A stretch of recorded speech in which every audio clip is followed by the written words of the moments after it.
I'm going to show you how to knit the first row of this lacy pattern. The pattern is in 6 rows, and you can see that I have done 3 lots of 6 rows. As the pattern starts, you have to knit 2, so 1 and then 2, and then you can see from here that you need to make a hole.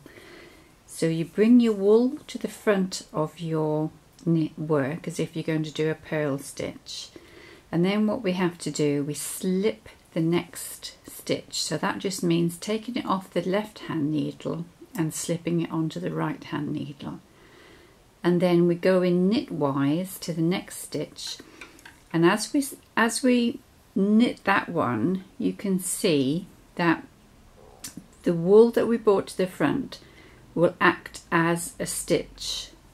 So we knit that one, and then the previous one that we just transferred from the left hand needle to the right hand needle, we pull that over the one we've just knitted to slip it.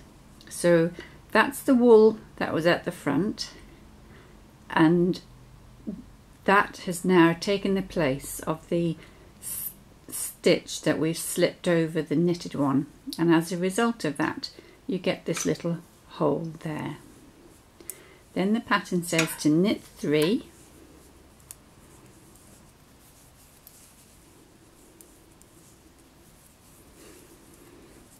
and then virtually it's the opposite of what you did at the start for the slope, for the chevron going down. So whereas you did the wool at the front at the start, here you do it at the end. So instead of slipping a stitch and then knitting a stitch and passing the slip stitch over, for this side of the work we'll knit 2 together. That will just decrease a stitch. Then we have to bring the wool to the front, and then we just knit. We don't slip any stitches here. I do a couple, and then you can see on this side the hole is there as well, and then you continue knitting for the end of the row.